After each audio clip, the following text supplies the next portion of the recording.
I'm opening. We have an eye, sort of a nostril, 2 teeth. One of the teeth has a small cavity. Close call, folks, but I think we got here just in time. Presented by Maria Menounos and Kevin Undergaro. This is Anatomy of a Movie. In-depth discussions and breakdowns of various movie titles. And now that you've seen the movie, let the dissection begin. Welcome, ladies and gentlemen, to another Anatomy of a Movie. Are we dissecting a very specific movie? No, not necessarily. But I guarantee you, most of these movies you have seen. It's the Anatomy of a Movie X-Men Special. Right in time for X-Men Days of Future Past, we have Demetri Panos. Hey, movie fans. Snickety snick.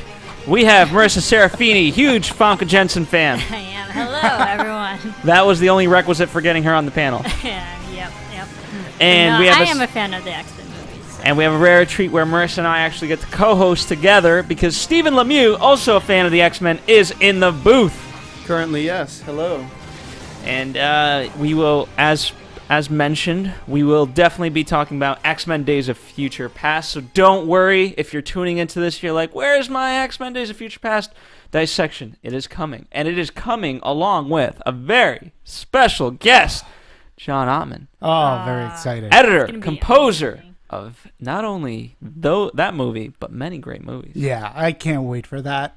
I can't wait. I Big cannot fan. wait to pick his brains. Same here. So that's coming next Friday. In Internet World, you'll blink and it's already be here, or it's going to be past and you're just downloading the archived version. Right. Either way you're listening to it, it is coming or it is already up there. But today we are talking about the X-Men Special. We're talking about all I'll call it X1, X2, and X3, The Last Stand. Talking about Wolverine, talking about X-Men First Class, and anticipation building up towards X-Men Days of Future Past. Yeah. Let's start with this. There's such a great history. Demetri. Yes. What does X-Men mean to you, and how did you get engulfed in the universe? It's a great question because first and foremost, if you watch these podcasts, you listen to us, you know I'm more of a DC guy than a Marvel guy. I've said this before. So I never really latched onto the X-Men as a comic book. I knew who they were, and I knew some of some of the branchings off and such. For me, my first leap into X-Men lore was the movies. And this one was, for Marvel, this was one of their first foray before they started doing Fantastic Four. X-Men was it for them. And, Bryan Singer directed. They had some good staff on for writers. And again, it was going in somewhat familiar. And I saw that first X-Men movie in 2000. And I was like, wow, this is what a comic book movie can and should be. It was a great story, great origin story. You set up a build to conflict. You had Wolverine. It basically broke out Hugh Jackman. I'm a Star Trek fan, so we had Captain Picard as Charles Xavier, Patrick Stewart, Ian McKellen. You had a really great cast. Halle Berry. They had to rewrite scenes for her more because she had just won an Oscar at around that time. So they were like, we gotta get her more scenes in the movie. And and then the beautiful Famke Janssen, who is coming off of being a villain in GoldenEye, and I just always find her beautiful. Also, she was in a Star Trek episode where she starred with Patrick Stewart, so there was familiarity there. And I'm like, wow, as far as writing goes for an origin story, X-Men really has it all. You're put into this universe, this X universe. You set up your villain, but in a really smart way. I'm talking about Magneto, and then setting up your conflict, setting up how are they gonna get out of this one? They'd had great action sequences.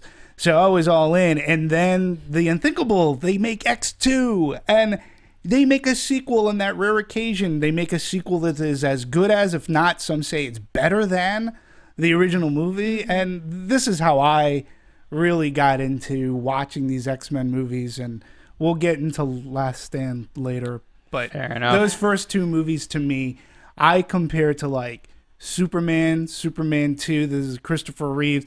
I compare them to, I'll put it to like the Dark Knight movies. There was another one that just popped out of my head, but yeah. Well, I know Marissa's chomping at the bit. Yeah. I don't know. Well, you mentioned X1 and X2, but I know that when they were making the first X-Men movie, that they were contractually obligated to make the sequel. So that was already a 1-2 punch from the beginning. I grew up with the X-Men movies because I am that younger generation, and it appealed to me at that young age. Obviously, I'm too young to grow up with the comics from when they started, but watching the films, being those summer big blockbuster movies, especially during the early 2000s, they were huge. And this is, I feel, the Marvel comic franchise that really launched Marvel comic movies. And they're like, well, the X-Men movies were so great, let's make more Marvel Comics movies and build those franchises too. But X-Men was like the first big one. And I love the cast members. I mean, I was a big fan of Hugh Jackman when I was younger because he was big in musicals, so I knew who Hugh Jackman was. And then everybody just mixed in together. And I also loved just the concept of mutants and their humanity. And I could relate to them because mutants, they are people who tend to be persecuted. They, they were always discriminated against. And as a person, I could relate to being that outcast, and then having this place, the safe haven of, Xavier's school, for a place for people to accept each other because we're all so different. But that makes us common in that way, and that always appealed to me. And I love that concept, and I love how they just keep building upon that we need to work together in order to and stand against the people who are against you. Fair enough. Well, for me, there was always the Saturday morning cartoons, right, but I didn't really get into it until like X-Men Evolution, and I enjoyed that part of it, but I never really fully understood it until the movies. It wasn't later in life until I gained a full appreciation for it. What I like most is the metaphor of what they represent. I mean, it's the big conflict has always been mutants versus humans, but then it also goes beyond that because, the mutants within their own community have different ideologies. Certainly the humans have different ideology. And so, then you kind of realize the silliness almost of that classification of like, okay, mutants versus humans, because just if you take everyone at their real value, everyone, you can connect on different levels regardless of whatever. You just have to find your own sort of classifications. Sure. So I always found that appealing to me. It's I like, because there are so many, everyone can kind of relate to somebody. Although certainly, you can't argue Wolverine's been forever the breakout hit of all of this. Yeah. And they just go back to the well with him in that regard. But yeah, I was, and for me, I enjoyed the first three, but then when X-Men First Class came out, it rejuvenated in such a different way. Yeah, I agree. And you brought up something that it really kicked off Marvel. And, had X-Men not been the hit that it was back in 2000, not only would we not have gotten that amazing sequel, but I just also wonder, would they have gone forward in doing Spider-Man? Because Spider-Man, Sam Raimi, came out in 2002. And again, you made Sam Raimi's first two Spider-Man movies, again, like they almost, again, you have X2 and Spider-Man 2, and had the first X-Men movie flopped, it had been a piece of garbage, it just makes me wonder, would we have gotten Spider-Man? Would Marvel have continued to push? And then we get, then we've come to the Marvel franchises that we now are so entrenched in our pop culture cinematic society with Iron Man, the Avengers, Captain America, Thor. Like, all this stemmed from X-Men, the first movie. And they got it right the first time.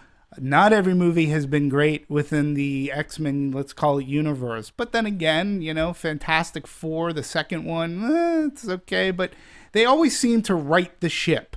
Which is what, I love the part about the X-Men Days of Future Past everyone's anticipating. It's just going to right the wrongs of X-Men Last Stand. We're just gonna erase history. Yeah. You know, and again, without spoiling anything in that regard, it's when you go back in time, you have to change history. So you imagine you're going to change something of whatever happened in X-Men Last Stand.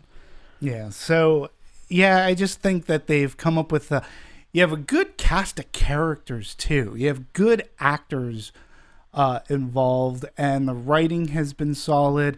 Bryan Singer's direction, and again, it's one of those things that we always talk about. How does the guy that's done Usual Suspects, you give him money to do a comic book action adventure movie, and he did it. He handled himself great. Well, the way Hugh Jackman says, I mean, you know, you keep saying it's an origin story, and it is. And we, you know, our eyes and ears into the world is through Rogue, Anna Paquin at the time, and Hugh Jackman, right? Because, and especially Hugh Jackman in the sense that, you know, everyone keeps going to the decision of, you know, you got to be with a Xavier or Magneto. And who are you going to choose? And he's kind of in the middle, much like to some degree, if, you know, as we're pointing out, we're just entering this universe overall. Some might have been familiar, but it's like, okay, whose side do you really choose? And Wolverine's, you know, our eyes and ears into that. And it was smart, too, because, well, as you said, Wolverine was the breakout character. In fact, even in the comic book world, Wolverine gets his own comic book. So he shoots off, and we were having a discussion before, and it's like Wolverine doesn't always stand with the X-Men. You know, sometimes he goes away, and then he'll come back. He's a very conflicted person. Yeah. And it's not like he's against the X-Men. And again, I'm not going off of comic book lore and history, but, you know, he's not always with them because he's off doing his own thing. But he'll come back when they need the help and whatnot. And he's a great focal character, and they were very wise in setting Wolverine up in that first one because, like you said, we need to watch this universe through somebody's eyes, and Wolverine's perfect because he has that mystery behind him, which is explored in X2. And and also going off of Wolverine's character, he's the only person that can take us back decades. True. Because no one else has his ability to live for so long. So we have to, in order to see history, we have to be with someone who was actually there. So I can understand why Wolverine can go in so many different places, so many different times. But it's also great because he tends to forget history. Yeah. Right. So, you know what I Makes it mean? interesting. He's able to go in any part of history, but without knowing the history. So I think it's, you know, and it's not, it works in that regard. It's not like too far-fetched. Yeah, and it also works with Mystique as well because she has a history too. And I didn't realize, because we know her character, she can shapeshift, but I didn't know her real age because she portrays so many different people, how old she is, what's her history, how their mutations are both alike in that way, that they can travel back. Well, they can take the audience back to and that's different for me. times. That's why I really loved X-Men First Class because, you know, it gave you such a, you know, bigger appreciation of what everything was already pre-established in the first three films because, you know, you got to see Mystique as a young kid and her really growing up with Charles and, you know, and then how Charles really grew to become who he is.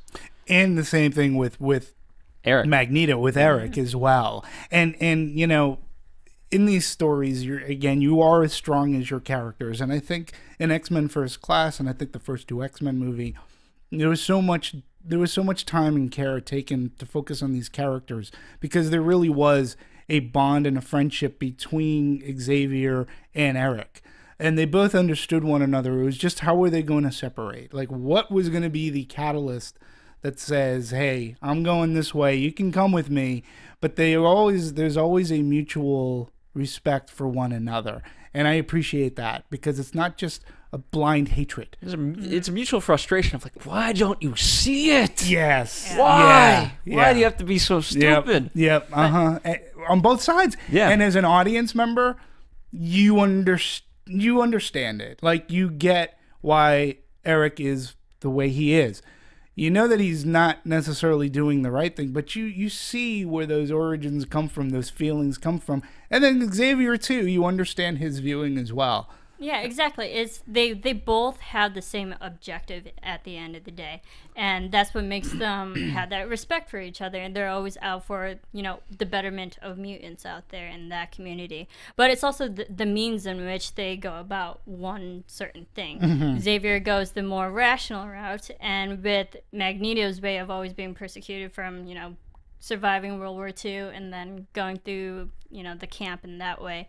So he has a more negative, defensive way against humankind, humanity. He calls them Homo sapiens, which is like a very, very original, primal naming convention for people. So, like, to go back to that is like that's just how how mankind has evolved, that they still think that way. And we see Xavier, he's open to people's changes. Like, he believes that people can be good. Right. So it's the means in which they go about something. Yeah, and motivation too, I think, is an important word, because each is similar. They want to get similar goals, but their motivations as to why each one has ended up the way they are. And I think what was great about X-Men is the setup, because you do learn about Magneto's background more so than Xavier. But they had that fantastic scene at the beginning, and nobody expects like a Holocaustish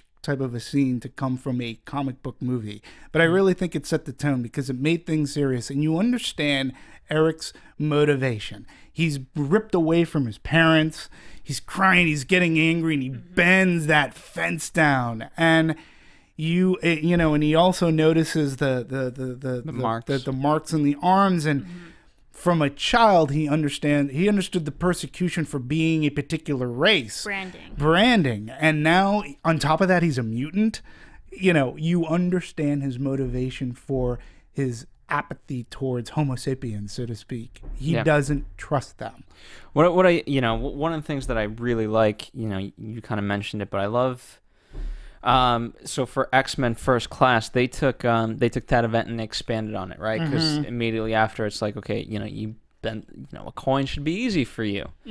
But I like now more so they're also playing with going in history, and even just the most recent Wolverine, where they took the events of X-Men Last Stand, and kind of Jean Grey's death, and how that's affected Wolverine, and they're going, and how he used to be, and such a soldier in all these different wars.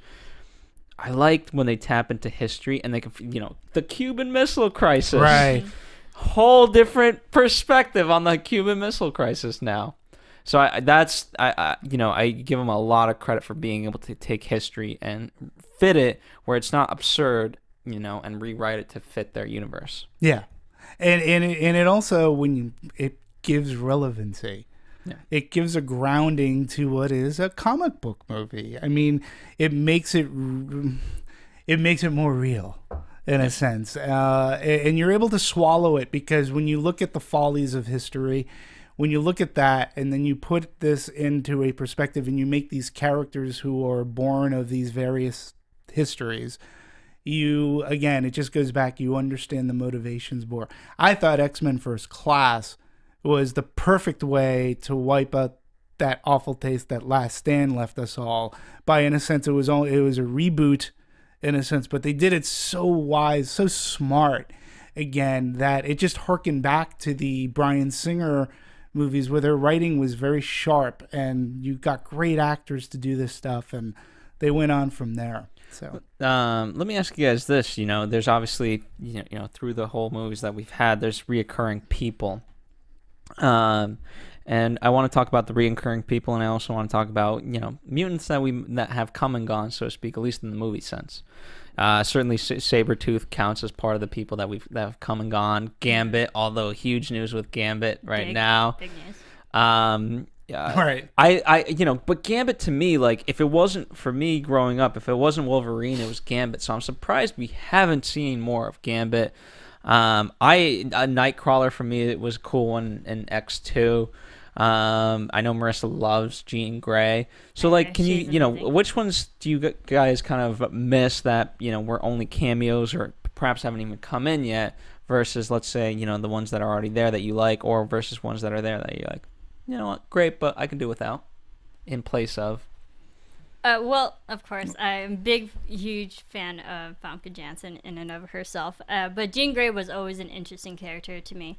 And then when they killed her in the third one, I'm like, why kill Jean? But, Too powerful. Yeah, but even her character has that good and that bad, because when she gets reborn, she's Dark Phoenix. So just having those two, the duality of her character, was always interesting to me, because we can see good and evil within one person. Right. And just that conflict, I find it fascinating. Other people that I thought were cool are like how they've switched up some people, obviously with casting, but Pyro was also really Kitty really Pryde. Cool. Yeah, to Kitty me, Pryde. like, could be, I always thought was going to be more utilized or made Talking bigger. about the walkthrough of The walls. walk through walls. Yeah. Okay, yeah. And she changed from the first to the Especially second. when, well, now, I mean, when you cast Ellen Page, I mean, now it's just paying dividends. So. Yeah. Yeah. But Because Kitty, I believe, wasn't in the second one, but she was in the first one, played by a completely different person. Right. was she? And Who's? some redheaded. Yeah, I girl forget. But played and again, she wasn't even. You just saw her Yeah, walk. you walk just through see a her wall. walk through a wall. And That it was it. The first movie did something really cool too. Again, being a novice in the Marvel world, if you were an X-Men fan, there were so many shots of Xavier's School for the Gifted that they, the mutants were showcasing certain powers that the comic book fan was able to go, oh, they didn't mention Kitty Pryde, so to speak, but the girl walked through walls and people, oh, that's Kitty That's Pryde. Kitty. Oh, that guy is, they for the comic book fan, the Easter eggs, let's say, they were able to get every single one of them. For me, who was the layman going in, I got it. I didn't need to know like the backstories of everybody there, but it made the movie. It didn't take away from the movie at all. And I think that's a strength. Like, let's play to an audience that doesn't know who the X-Men movie are, but let's also pay homage to our fans, because without them, there wouldn't be an X-Men movie. Yeah. So, very, very smart. They did a great job.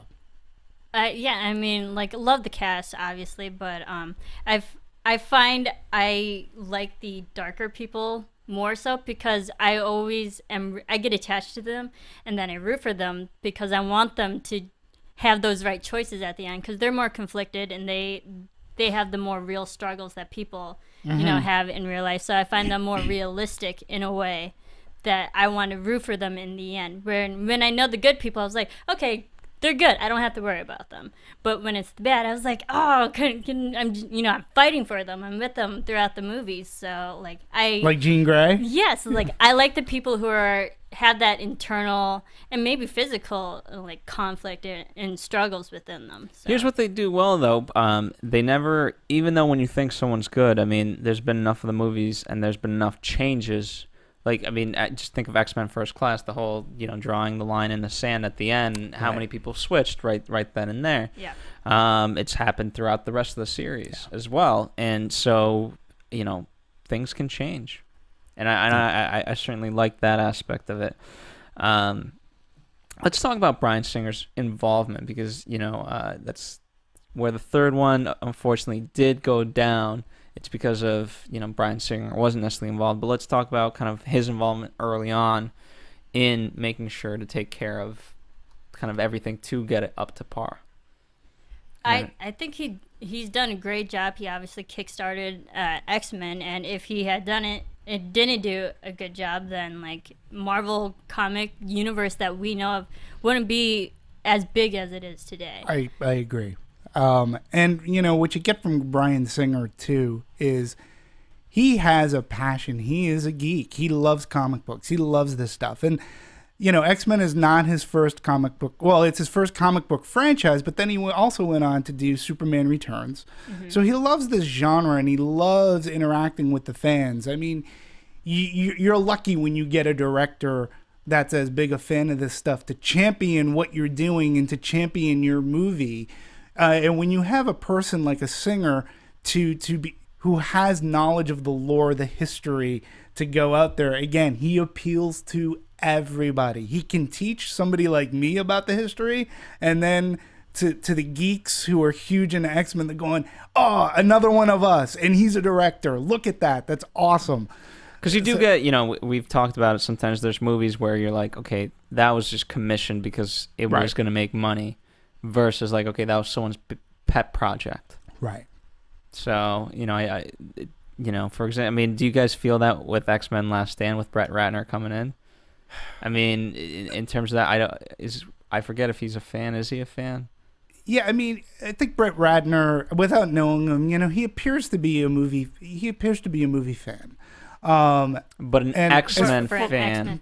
I don't know. I can't really speak to Brett's perspective on the X-Men, but knowing a lot of different Brett Ratner films, he's done so many different genres. He could do comedy with the Rush Hour franchise. He's done X-Men, and then he's done like the dramatic roles with like the Family Man. So he can do a lot of different types of genre film. He's a great filmmaker.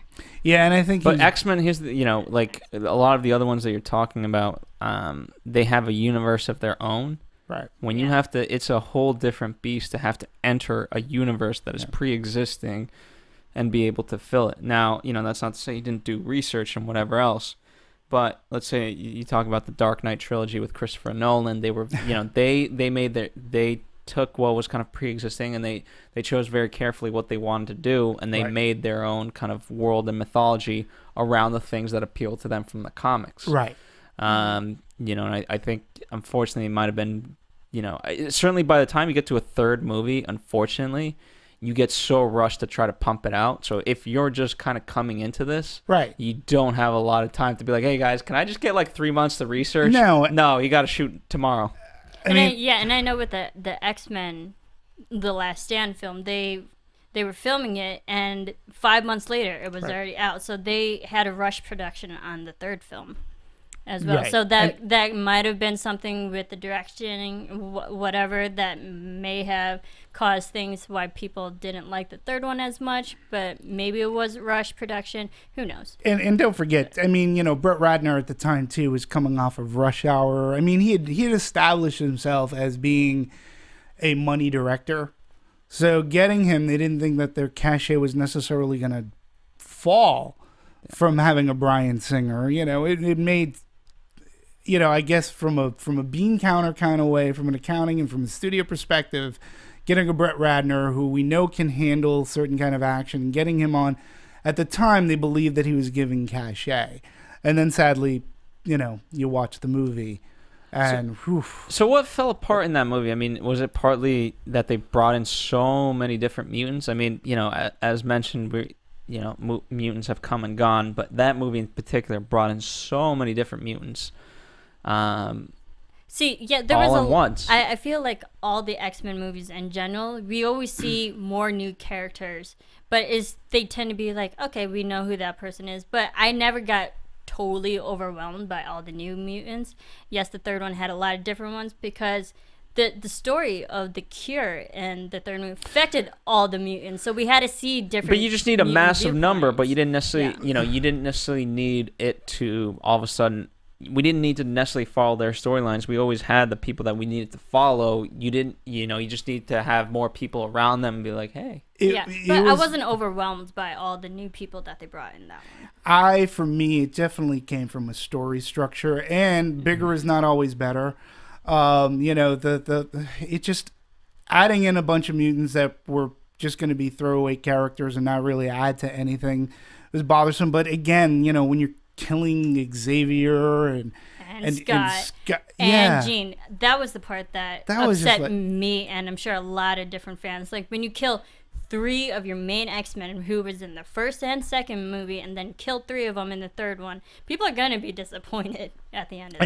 And you paint yourself in such a corner. Like, where do you go from there? So he just, again, in some of the was it a scene that took place in the Golden Gate Bridge, too? Was there a... Yeah, I mean, some of the scenes were just... From what we had been used to seeing, we were able to see great, taut action suspense scenes, great superhero stuff going on, and when he expanded it to so big, it just got monotonous, it just got boring and stupid for me. I just walked out being very angry. And the movie made a ton of money its opening It weekend. made a lot, 40 million. Yeah, and One of the biggest grossing movies of Memorial Day weekend. yeah, Still to and this day. it gave, Ratner credibility. And even though people just hated that movie to no end, but it made a ton of money. So who laughs last? I mean, but you can only, I don't know. I think you can only sustain that for so long. Right. People always say like, oh, if it keeps making money, I think it can only, you know what I mean? Eventually, the audience is gonna be like, okay, enough. Yeah. Like we like this, but you're not giving us what we want, and this sucks. And look at And they what, got smarter. they got smarter, and look who okay, so they didn't get Bryan Singer for Last Stand, but from what I understand, they wanted to try to get him. He just couldn't make it work out because I think he was 'Cause he working was on doing Valkyrie at the time. I thought he was also working on Superman because Okay. Superman Returns. and X-Men 3 came out in the same summer. Okay. I was talking Last Stand because X-Men 3 and I'm Superman, sorry, they came First out in Class. My They bad. came out in the same. Because you're right, because they got smarter, because they went to First Class. And First Class, I thought that they wanted to get Bryan Singer involved, but they got Matthew Vaughn.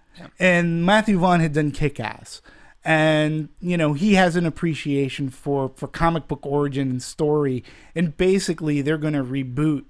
And I'm not even sure if that word was officially used, but this was going to jumpstart X-Men again. And they were trying to figure out a way, okay, how do we bring this back to the first two movies?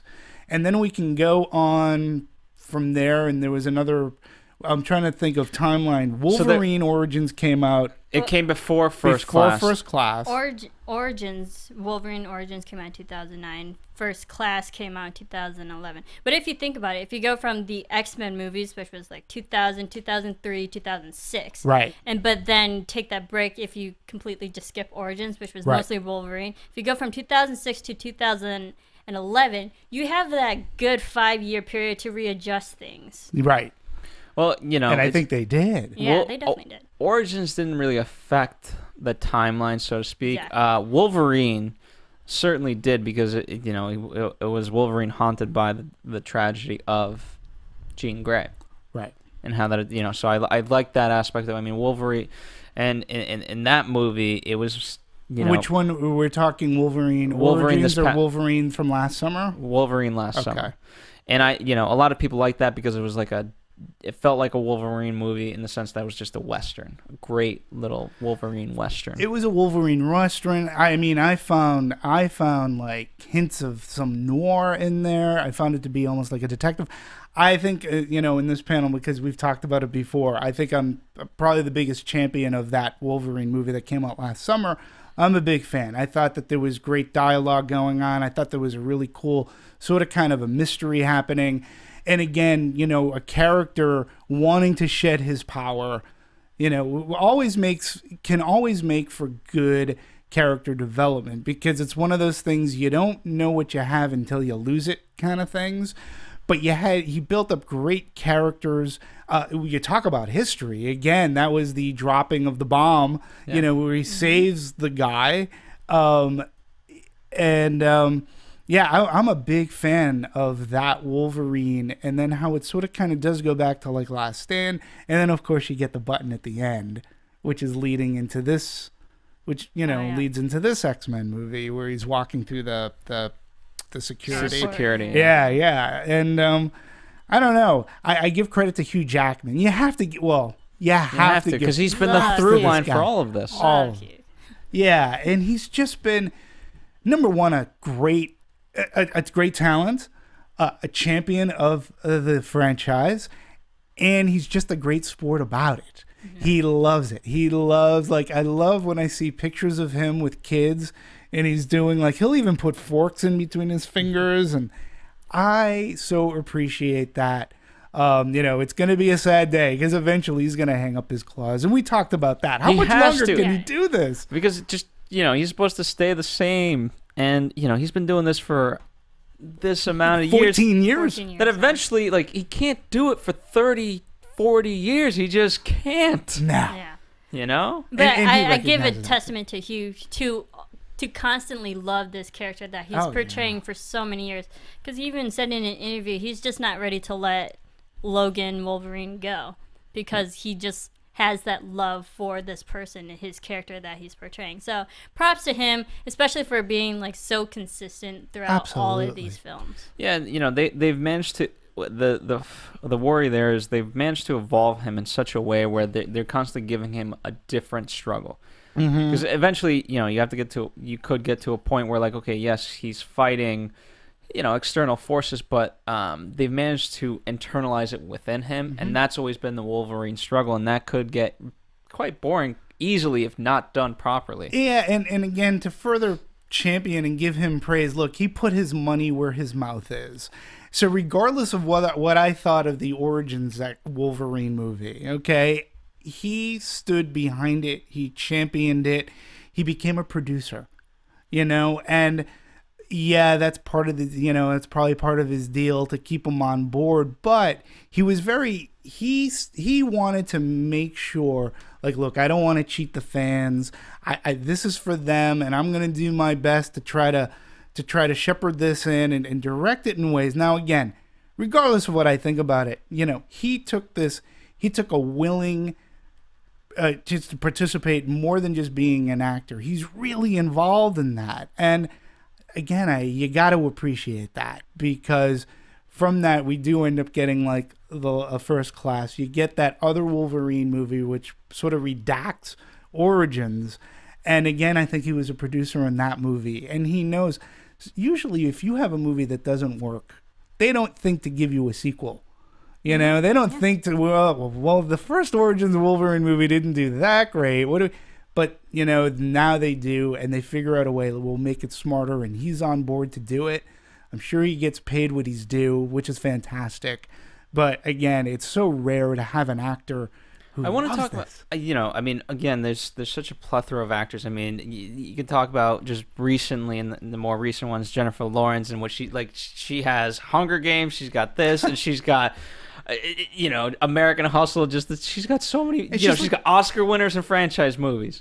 She's what, 23, 24? She's 23. She's my age. But Ian, you know, again, we could go down the list of everybody and their resumes. They're incredible. But from Ian McKellen, Lord of the Rings, like, just so everyone just has you know, X-Men just has multiple franchises of the actresses themselves. Yeah, and it's and incredible. Yeah, it was like even Anna Paquin she's coming out with True Blood, and so like I feel a lot of these people who have successful careers really you can trace them back to X-Men, because as big as the X-Men movies, these films were like big kickstarters to their careers as well. And here's something else too. When you talk about an Ian McKellen or Patrick Stewart or Hugh Jackman and Anna Paquin and Famke Janssen, Halle Berry, you know, they're doing these movies like Ian McKellen.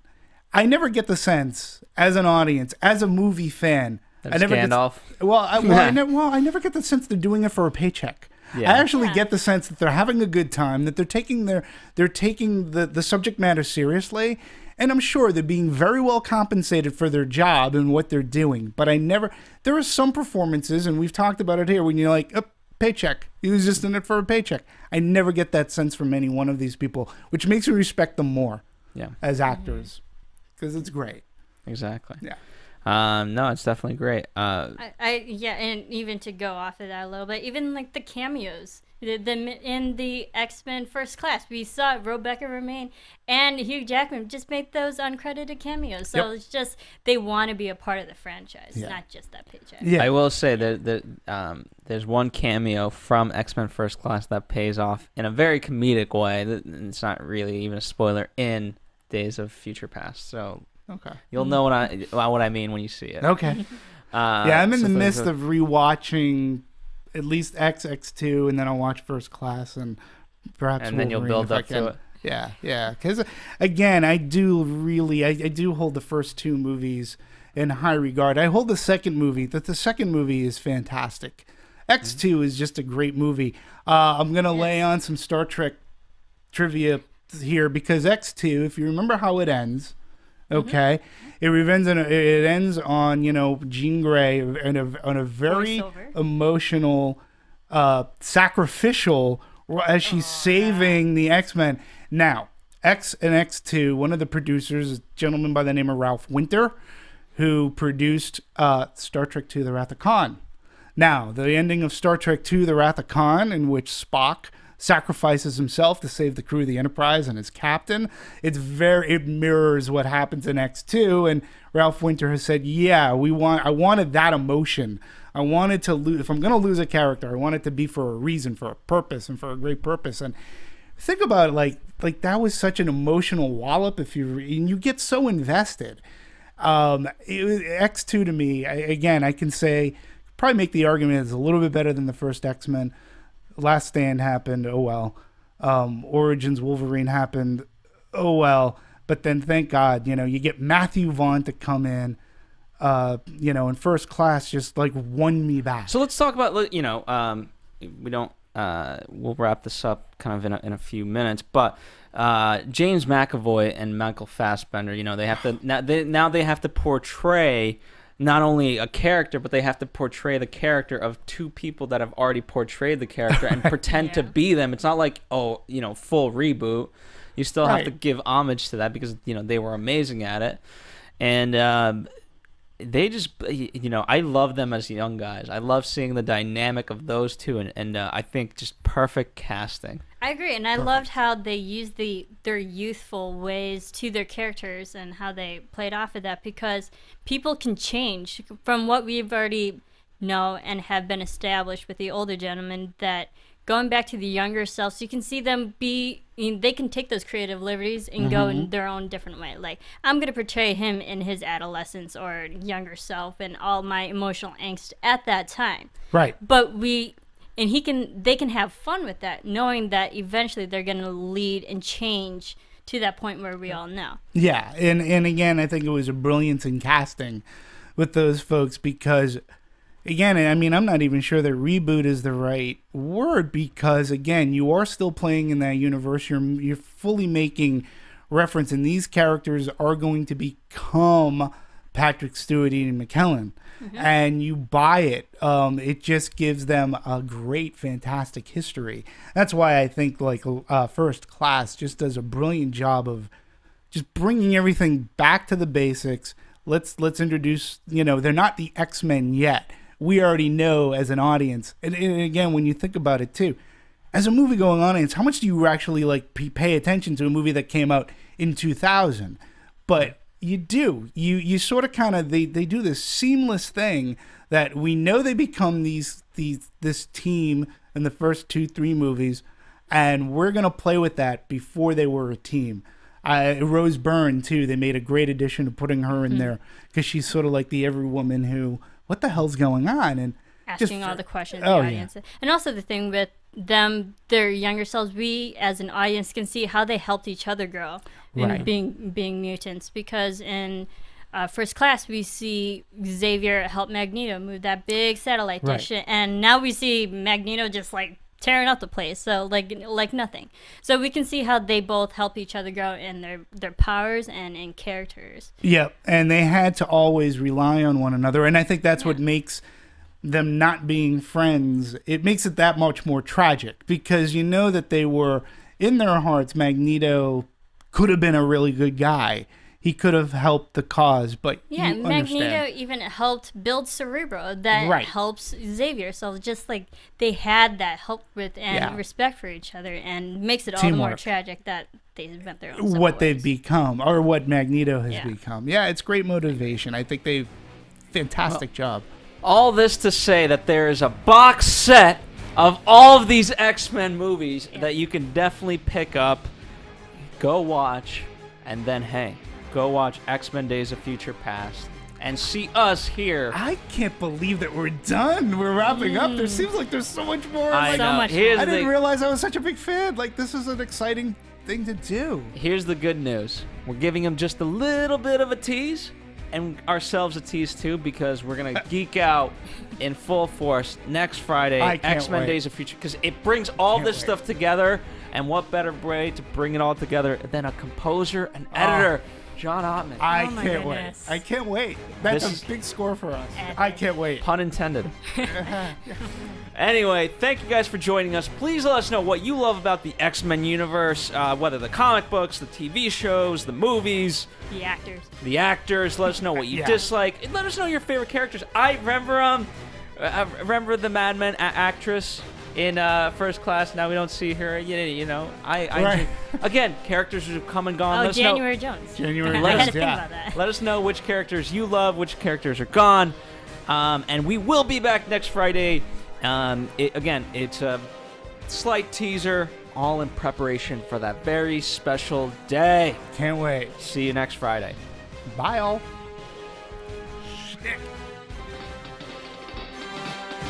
From producers Maria Menounos, Kevin Undergaro, Phil Svitek, and the rest of the Anatomy of a Movie staff, we would like to thank you for listening and subscribing to the show.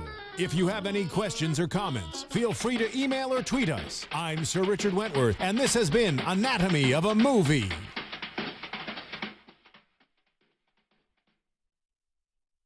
Thanks for watching Anatomy of a Movie on YouTube. For more on your favorite movies, subscribe to our channel here and be sure to let us know what you think in our comment section below here.